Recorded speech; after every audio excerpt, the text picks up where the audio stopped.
Bonjour à tous et bienvenue dans notre podcast dédié au réseau électrique de distribution. Je suis Karim. Et moi, je suis Mariem. Très heureuse de vous retrouver pour un nouvel épisode. Aujourd'hui, on va parler d'un équipement absolument essentiel. Un équipement sans lequel l'électricité ne pourrait tout simplement pas arriver chez vous. Exactement. On va parler du transformateur de distribution qu'on peut considérer comme le cœur du réseau électrique. Alors Mariem, pourquoi dit-on que le transformateur est le cœur du réseau ? Parce qu'il permet de faire quelque chose de fondamental. Adapter la tension électrique pour qu'elle soit utilisable par les consommateurs. Et ça, c'est indispensable. Parce que l'électricité circule dans le réseau à des tensions élevées, mais nos appareils fonctionnent à basse tension. Exactement.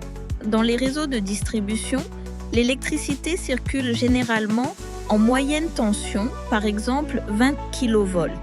Mais à la maison, on utilise plutôt du 400 volts. Donc il faut bien un équipement capable de faire cette transformation.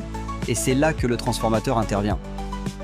On peut définir simplement un transformateur comme un appareil qui permet de modifier le niveau de tension électrique.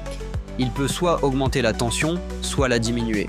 Dans le cas du réseau de distribution, il sert surtout à abaisser la tension. Sans entrer dans les détails complexes, le transformateur fonctionne grâce à l'induction électromagnétique. Il est constitué principalement de deux enroulements, un primaire et un secondaire. Le courant dans le primaire crée un champ magnétique. Et ce champ permet de générer une tension dans le secondaire. C'est grâce à cela qu'on peut passer de 20 000 volts à 400 volts. Prenons un exemple simple. L'électricité arrive à 20 kV dans un quartier. Elle entre dans un poste de transformation. Et le transformateur réduit cette tension à 400 volts. C'est cette tension qui alimente les maisons. On trouve les transformateurs dans les postes HTA, BT, sur les poteaux ou en souterrain. Chaque quartier a généralement son transformateur.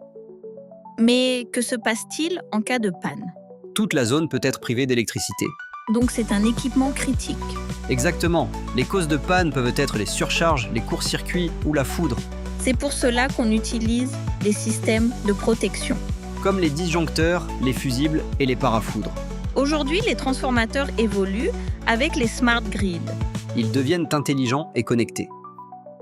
Pour résumer, le transformateur permet d'adapter la tension et d'alimenter les consommateurs. Sans lui, l'électricité ne serait pas utilisable. Merci de nous avoir suivis. Abonnez-vous pour ne rien manquer. À très bientôt.